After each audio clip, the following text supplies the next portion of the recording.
I was just talking about the man who pulled off the KO of the year in 2020, Numansa, Joaquin Buckley, the king, the new king, coming off of a big loss. Live by the kick, die by the kick, live by the KO, die by the KO, man. He got starched in his last bout against Alicio Di Chirico, but I do think the man is going to come back strong, man. So we have a middleweight contest. Minus 210 is the favorite, Joaquin Buckley, plus 170 comeback for Antonio Arroyo. AJ, man, I need to ask you this about Antonio Arroyo. This is a must-win, is it not? He is 0-2 in the UFC. He's lost to two really good grapplers, and in his last fight, the size discrepancy between, I believe, the 5'6" Duran win and the 6-foot Antonio Arroyo was something to see, man. That was crazy. And to lose to the small man like that is something else. So let me ask you this, AJ. Joaquin Buckley, who has more to lose here? Joaquin Buckley, if he gets knocked out again, all that momentum he had is out of the window. Antonio Arroyo has never really had an opportunity to get his striking off because grapplers have kept him on the ground the whole time. So if this fight stays standing, I think this could be kind of 50-50-ish in terms of striking repertoire, and then we're going to need to see the whole gambit of mixed martial arts to determine who's going to be the winner. So what do you think about this matchup, AJ?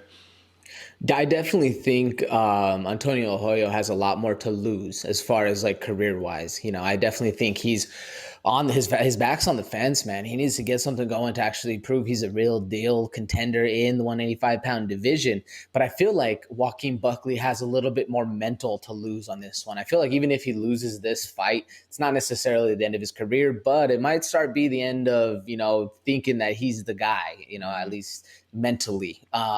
He definitely, I feel like Joaquin Buckley, after he gets knocked out like that, he comes back hungry. He comes back really hungry. We saw it in the Impa after getting KO'd by Kevin Holland. He did what he earned the KO of the year on Impa Kasanganai. So it's definitely going to be interesting to see how his mental is going into that.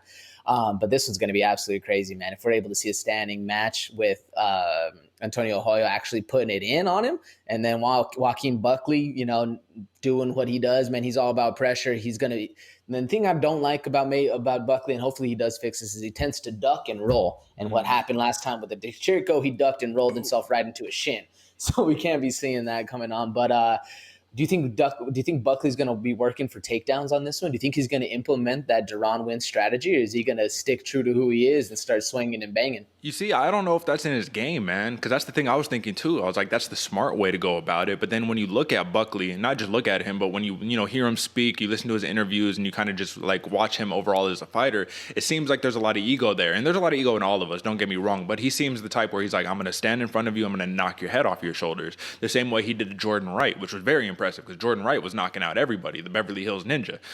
So for Joaquin Buckley right here, man, and it's interesting that you noted that kind of ducking and rolling style, right? I do think he probably could have legit chops as a boxer, man. Not even necessarily as a mixed martial artist, but simply as a boxer. But yeah, you got to stay away from doing those movements. That's the big reason why you never see MMA fighters duck down like that, because literally catch a knee, catch a kick, whatever. In boxing, you could do that all day just fine and you're safe. Now, the question that it comes down to here is, can Antonio Arroyo take advantage of that ducking and rolling style? Because he is got legit, real deal Muay Thai chops, man. He's a blue Prajid, I believe, in Muay Thai. And for Antonio Arroyo, the interesting thing to me is that you want to talk about some of the best, fanciest striking? That's his game, man. He gets off the crazy spinning techniques. He gets off the big kicks. He got decent hands too. And Joaquin Buckley is a little undersized for the middleweight division. So I want to ask you about that, man. I want to know, do you think that is that going to take a toll ever? Or like, how is he coming in at 183 pounds and still just like knocking people down senselessly? You feel me? Hitting people with that extra power bar, even though he's coming in smaller than these kind of dudes. Because come on, man, you weigh in at 185 by fight night, you 200 pounds. You know what I'm saying? So he's like chugging body armor like on the scale so he can like get a little weight up. I don't know. Do you think that's going to play into a factor? I think it could because I really Antonio Arroyo, his striking is phenomenal when he's able to do it. But his biggest problem that I've been noting is he gets drawn into a war. He's down to sit there on his punches and swing and bang and literally trade hit for hit, like you go, I go, you go, I go, and that's kind of been a big hindrance on his gas tank, man. That's really where we see Antonio Arroyo start to struggle, is in the later rounds. But I mean, it's crazy to see that someone that slick and that movement has gas tank issues. I honestly think though this one, I think the the UFC matchmakers did Buckley a favor on this one. Instead of giving him somebody, a wrestler, somebody who's going to, do crazy things to him. I think they gave him an actual somebody who's lines up pretty perfect, kick heavy fighter, real long, lanky, knows how to get in under and there for a knockout. So I think we're going to see a payday on this one. What you think? Well, I just want to say I think that's why both of these fighters are on the hot seat, because when they give you those matchups, it's always, generally speaking, after saying, okay, we gave you the other style that contrasts you and you've lost every single time. Let me give you one that's at least favorable to you so we can see what you made of. And if you lose, you got to go, man. You know what I'm saying? The UFC's making cuts these days. You know what time it is.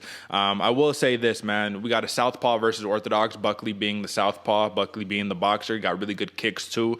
But the thing about it is that Buckley doesn't really fight well against rangy fighters, and Antonio Arroyo, believe it or not, is at a reach disadvantage. Even though he's 6 feet tall, he's got a 3-inch reach disadvantage, 73 to 76 inches. So I find that to be very interesting. However, the kicks will make up for the lack of reach in the arms. I do believe so.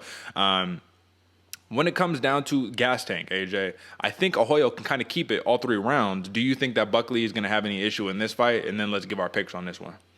I honestly think both of these guys have a gas tank issue, man. If Arroyo cannot get drawn into a war, I think he'll do a lot better. But I think Buckley's going to bring the war on this one, man. We'll see what happens, man. At the end of the day, folks, 100% takedown defense for Joaquin Buckley. So if Arroyo decides he wants to go the wrestling route, it might not work out for him.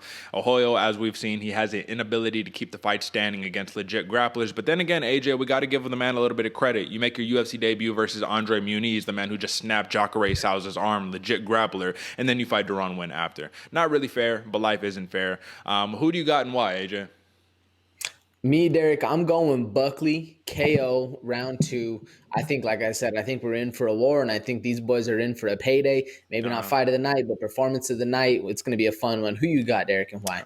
All right, my man, I'm going New Monza. We rolling with Joaquin Buckley, not simply because I do think he's a power puncher, not simply because I think he's got some real chops and he's got that Mike Tyson style, that ducking and rolling Mike Tyson, custom auto shift style, but because I think Antonio Arroyo has shown a lack of discipline in the cage. You know what I mean? There's some positions where he finds himself in where instead of getting out, getting the fight up and let's go, let's scrap, he kind of plays into the opponent's game on whatever it is. So I think if Joaquin Buckley baits him into the war, he'll show a little lack of discipline, a little disinterest in the fight, and I do think that we might see a knockout in this one, because when Buckley hits you, generally speaking, you don't get up. So that's going to be for that. That's a good opening bout, man. I really enjoy that opening.